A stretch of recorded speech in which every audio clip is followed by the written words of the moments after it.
बहन जी तक पहुंची जनता की मांग, चंद्रशेखर आजाद भी हो गए तैयार। 9 अक्टूबर से बदल जाएगी देश की राजनीति, बहेगी दलित प्रेम की बयार। रैली के बाद होगा नदी के 2 किनारों का मिलन, विपक्ष हुआ होशियार। 9 अक्टूबर का दिन क्या इस देश की राजनीति में एक नया अध्याय लिखने जा रहा है, और काशीराम की पुण्यतिथि पर वो होने जा रहा है जिसकी कल्पना न बीजेपी कर रही थी और न ही सपा ख्वाबों में वो बात सोच पाती, क्योंकि सबको लगता है कि दुनिया इधर से उधर हो जाए, लेकिन चंद्रशेखर आजाद और बहन जी कभी साथ नहीं आएंगे। लेकिन उनको ये जानकारी नहीं थी कि एक तरीका है जो दोनों को करीब भी ला सकता है और दोनों के लिए नए रास्ते भी खोल सकता है। आपको याद होगा, एक दिन चंद्रशेखर आजाद ने बीच इंटरव्यू में बीएसपी के ऑफिस में फोन करके बहन जी से मिलने की अर्जी लगा दी थी। उसके अलावा वो लगातार हर मंच से बोलते भी रहे हैं, लेकिन बात कुछ ऐसी हो गई है कि बहन जी भी पॉजिटिव नजर आ रही हैं। उन्होंने अपनी पार्टी के लोगों को निर्देश दिया कि चंद्रशेखर आजाद पर उल्टे सीधे कमेंट्स न करें। लेकिन ये बदलाव कैसे हो रहा है, इसके पीछे कौन सी ताकतें हैं जो काम कर रही हैं, इसके पीछे जनता की ताकत है जो दोनों को मजबूर कर रही है।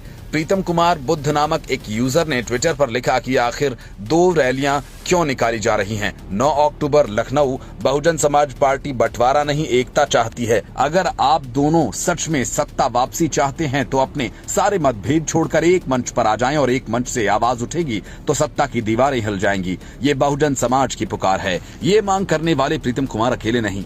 आप जमीन पर जाकर जितने भी बहुजन समाज के लोगों से बात करेंगे वो इस बात से इत्तेफाक रखेंगे, यहाँ तक कि जो लोग पार्टी से जुड़े हैं और अपने आप को चमकाने के लिए एक दूसरे की बुराई करते हैं, वे भी कैमरे के बाद इस बात की सहमति जताते हैं। लेकिन क्या वाकई 9 अक्टूबर को ऐसा होने जा रहा है, या हो सकता है? होने को तो कुछ भी हो सकता है। ये राजनीति है, यहाँ कभी किसी भी संभावना को दरकिनार नहीं किया जा सकता। जब सपा और बसपा का गठबंधन हो सकता है, बीजेपी और पीडीपी का गठबंधन हो सकता है, तो बहुजन समाज पार्टी और आजाद समाज पार्टी साथ क्यों नहीं आ सकते? लेकिन ये काम आसान नहीं, क्योंकि बहन जी के कई करीबी ऐसा नहीं चाहते। इसके पीछे उनकी अपनी महत्वाकांक्षाएं हैं। जाहिर है, अगर इन दोनों पार्टियों का मिलन होता है तो चंद्रशेखर नंबर 2 नेता बनेंगे, और सतीश चंद्र मिश्र के अलावा आकाश आनंद ये कभी नहीं चाहेंगे। दोनों ही खुद को नंबर 2 मानते हैं। लेकिन क्या ये दोनों मिलकर बहन जी पर दबाव बना सकते हैं? ये हम नहीं मानते, क्योंकि अगर मायावती ठान लेंगे कि उन्हें ये करना है तो फिर कोई नहीं रोक पाएगा। दबाव उनकी पर्सनैलिटी में है ही नहीं। याद कीजिए वो दिन जब मायावती ने संसद में एक वोट से बीजेपी की सरकार गिरा दी थी और बाहर आकर खुलकर बोली थी कि हाँ, हमने सरकार गिरा दी। मायावती के कार्यकाल को आज भी लोग सख्त शासनादेशों के लिए याद रखते हैं। सब कहते हैं कि उनके वक्त में हर अधिकारी